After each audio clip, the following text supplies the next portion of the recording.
பாதுஷா பாருங்க சூப்பராக ரெடி ஆயிடுச்சு. நான் ஒன்று பிச்சு காமிக்கிறேன் பாருங்க, எவ்வளோ ஜூஸியாக இருக்கு பாருங்க. ஹலோ ஃப்ரெண்ட்ஸ், வணக்கம் and welcome to Gowri's curry corner. நாம் இன்னைக்கு பார்க்க போகிற ரெசிபி தீபாவளி பலகாரங்களில் பாதுஷா தான் இன்னைக்கு பார்க்க போகிறோம். பாதுஷாவுக்கு தேவையான பொருட்களை பார்த்துடலாமா? 1/4 கிலோ மைதா மாவு எடுத்திருக்கேன். இந்த கப்புக்கு பெரிய கப்புக்கு 1 கப் இருக்குது. இந்த கப்புக்கு 1/4 கப்பு வந்து தயிர், 1/4 கப்பு வந்து நெய் எடுத்திருக்கேன்.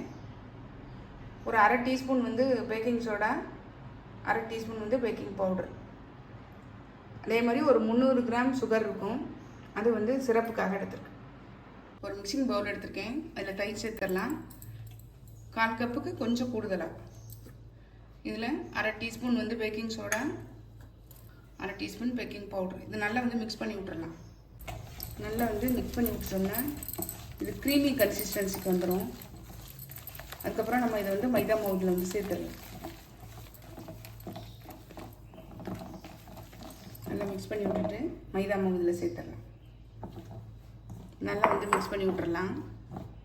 நல்லா மிக்ஸ் பண்ணியாச்சு பாருங்கள். இது கூட நெய் சேர்த்துக்கலாம். நெய் வந்து ஒரு 1/4 கப்பு நல்லா சேர்த்துட்டு நல்லா பிசைஞ்சிடலாம். ஓரளவு பிசைஞ்சிட்ட பாருங்கள். இதில் கொஞ்சமாக வந்து ஒரு டீஸ்பூன் அளவு தண்ணி சேர்த்துக்கலாம். நல்லா கெட்டியாக பிசைஞ்சிட்டு நான் காமிக்கிறேன் உங்களுக்கு. நல்லா பிசைஞ்சிட்ட பாருங்கள், இவ்வளோ சாஃப்டாக பிசைஞ்சிருக்கேன். நல்லா இழுத்து பிசைஞ்சிக்கலாம். இந்த அளவுக்கு சாஃப்டாக இருக்கணும். கையில் ஒன்றுமே ஒட்டலை பாருங்கள். இப்போ இதை வந்து நல்லா மூடி வச்சிடலாம். ஒரு 1/2 மணி நேரம் ஊறட்டும். சிரப்பு செஞ்சுக்கலாம். இப்போ நம்ம அடுப்பில் பேன் வச்சு இந்த சுகர் வந்து 300 கிராம் இருக்கும், சுகர் சேர்த்துக்கிறேன். இது 1/4 கப்பு வந்து தண்ணி விட்டுக்கலாம். நல்லா கொதித்து கொஞ்சம் பிசு பிசுப்பு தன்மை வரட்டும். நல்லா கொதிக்க ஆரம்பிச்சிச்சு பாருங்கள். நம்ம இந்த ஸ்டேஜில் அரை கம்பி பதம்னு சொல்லுவாங்க இல்லையா, அதை நம்ம பார்க்கலாம். அப்படி இல்லைன்னா பிசு பிசுப்பு தன்மையாக இருக்கும் இல்லையா, அந்த தன்மையும் பார்க்கலாம். அதாவது ஒரு கம்பி பதத்துக்கு முந்தின ஸ்டேஜ் பாருங்கள். பிசு பிசுன்னு தான் இருக்குது, உங்களுக்கு தெரியுதா?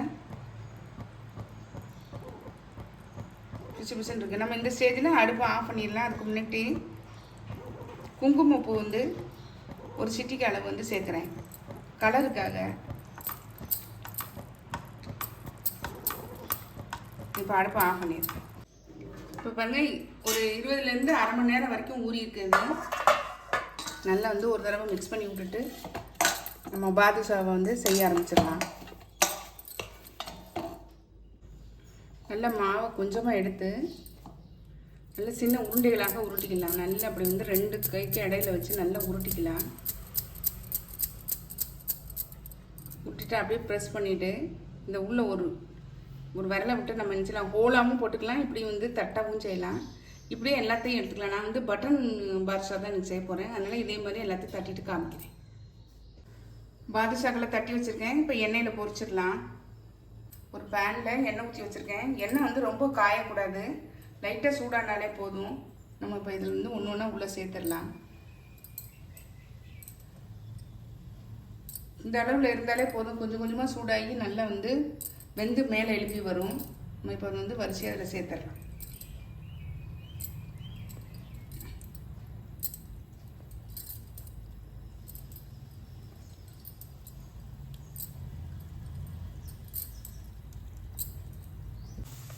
லைட்டாக வந்த உடனே அது மேல் எழும்பி வரும். நம்ம வந்து அப்படியே வந்து ஒன்று ஒன்றா பரட்டி விட்டுறலாம். எல்லா பக்கம் பரட்டி விட்டு ஒன்று போல் வந்து வேக விட்டு எடுத்துடலாம். நம்ம வெந்த உடனே காமிக்கிறேன் உங்களுக்கு. இப்படியே நம்ம திருப்பி திருப்பி விட்டு எல்லா பக்கம் வேக விட்டு நம்ம வந்து எடுத்துக்கலாம். எடுத்து ஜீராவில் சேர்த்துடலாம். பாதுஷா எல்லாமே நல்லா வெந்துருச்சு பாருங்கள். எல்லா பக்கமும் வந்து ஒன்று போல் வெந்துருச்சு.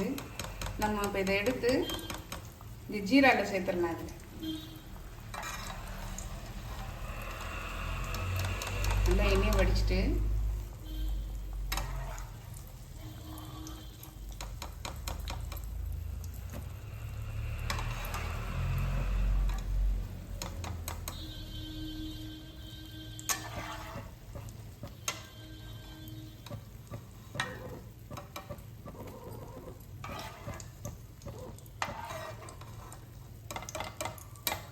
எல்லாத்தையும் இது 3 அளவுக்கு பண்ணிடலாம். இப்போ அடுத்த செட்டு பொரிச்சு எடுத்துக்கிற வரைக்கும் இது இதுலேயே ஊறட்டும்.